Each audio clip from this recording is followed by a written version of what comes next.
Hey, hi. Good to see you again. Been a little while. Say, I have another story I'd like to tell you. Got a whole bunch of them here. These are stories that true stories about things that happened to me over the years. I think I'll do this one today. Uh, it's called Pheasant, Pheasant with Two Lives. Now, a pheasant is a bird that you can hunt. It's like people hunt deer or they hunt rabbits or heaven forbid some even hunt squirrels. But this story is about a pheasant, and I went pheasant hunting with my dad one day. Now my dad was quite a hunter, and so one of the things that I got to do with my dad is I got to go out hunting, and basically it was pheasant hunting. Once in a while we went duck hunting, but more often it was pheasant hunting. And this is a true story. It happened quite a few years ago. My dad and I went out hunting one day, and uh, we had our shotguns and we had our hunting coats on, uh, um, and we went out, and it was just my dad and I. We didn't have a dog to hunt with, and we were walking along a fence line back in Iowa, where I grew up a number of years ago. They had, most of the farm fields had fences, barbed wire fences, because the farmers could then, uh, once they're done harvesting their crops, they could, like the corn, they could harvesting corn, they could let the cattle or pigs or whatever go in the field and kind of eat what was left. So they had fencing so the animals wouldn't get away. Well, this fence line had bushes that grew up around it, bushes, not real big, but not real small either. And there was places in there where animals could hide and be protected. We called it shelter. They could shelter in there.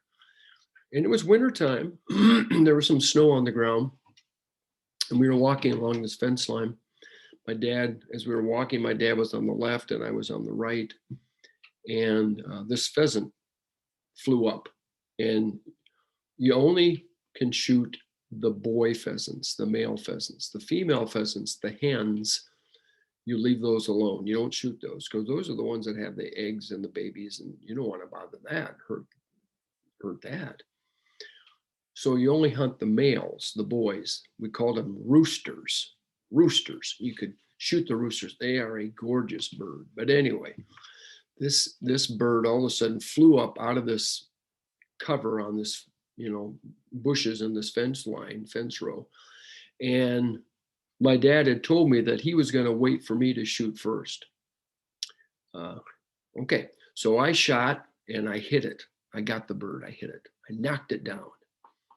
But the thing about pheasants is they really are good runners.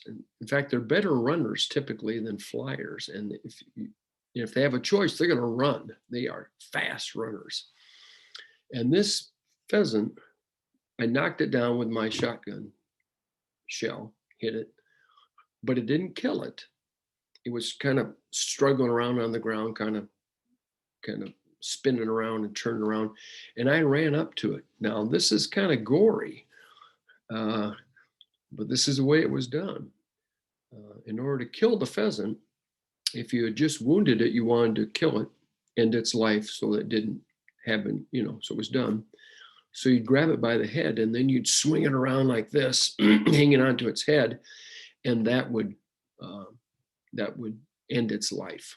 It would die.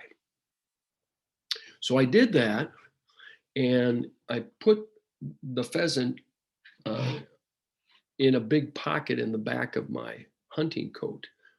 Okay, you got what they call a game pocket. There was like a big pocket in the back, and it was made to hold like a dead duck or a dead rabbit or a dead pheasant.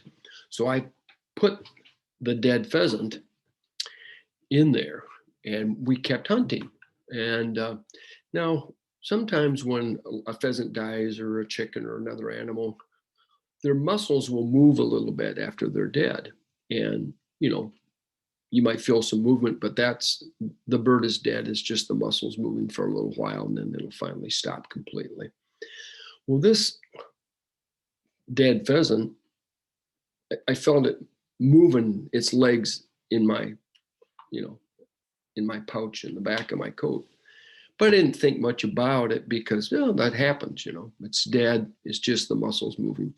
So my dad said, well, okay, we've hunted here. Let's go over to this other spot over here to hunt. So we walked over to this other area to hunt, and we were walking along, and I could feel the muscles in that dead pheasant's legs moving. And we were walking along, boom, just like that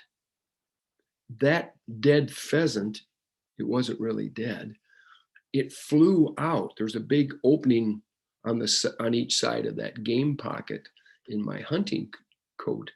And that pheasant jumped out of there and flew out and started to fly away. And my dad went, boom, put up his shotgun and boom, we got another one. We got another one, he said, because it was a rooster, it was a pheasant. My dad's a good shot, and he hit it, and it died that time. It was dead. He killed it. And we went over to pick it up, and I said, well, Dad, actually, that's the same pheasant that I killed a little while ago. He says, what? What are you talking about? I said, well, I must not have killed it when I spun it around by its neck. I guess it didn't die. And I could feel it moving. All of a sudden, it flew out of my coat. And you saw it, and you shot it. And now it's dead. So we don't have two pheasants. We just have one. But this one's really dead, and we're going to eat it later, right? And he says, yeah, right, we're going to do that. So we were done hunting, and we went back and drove home, and we cleaned the pheasant, and we had it that night for supper with my mom. And that's a true story. The pheasant with two lives. And so now you know why I say it had two lives. And so I hope you enjoyed it. That's a true story, happened to be many years ago. And snip, snap, snout, this tale is all told out.